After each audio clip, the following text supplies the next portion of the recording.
Morning, everybody. It's Monday the 23rd, 10 days at home. Diego and I are hoping you're all feeling well and your families are feeling well also. We're starting a new unit. In English, it's unit number 8. It's safety.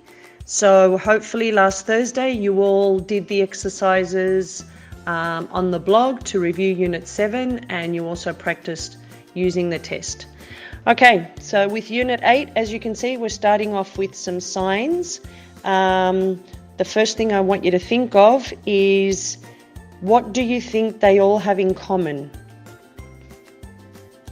Okay, if you said that they're all referring to danger or to be careful with something, you're right. Let's have a look at the ones with a red line through it. You've got 3 there, number 2, number 4, and number 5. And obviously these are signs telling you that you can't do something, so it's prohibited. Okay.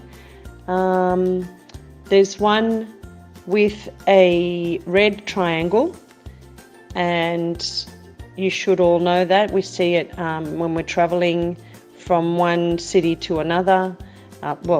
Sometimes we see it, depending on what road we take, but that's telling you that it can be dangerous, that there are rocks falling. And let's have a look at the others. Number 1, number 6, and number 7. We'll talk about that in a minute, okay? 1 minute later. So what are these signs actually telling us?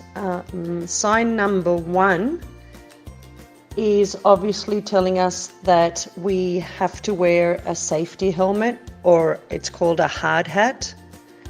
Sign 2 is telling us that we mustn't use matches or mustn't possibly even light a fire.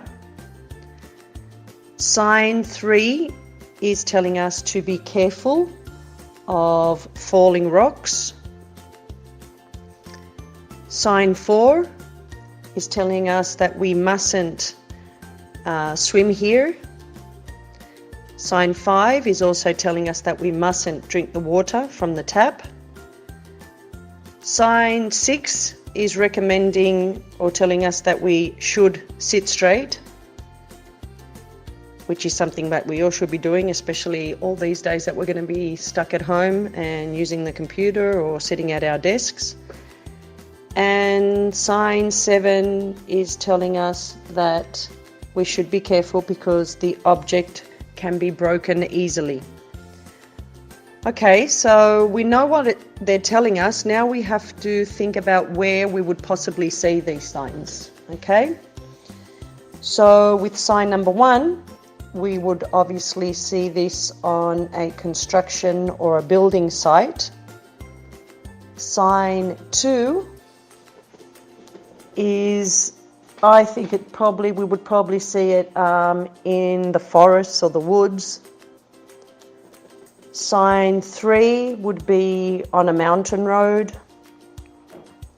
Sign 4 is something that you would typically see at a lake or possibly even a river. Sign 5 could be in so many places, but sometimes we see them at camping sites. Sign 6 in an office, or we should have it stuck in front of our next to our computers these days to remind us that we should be sitting straight.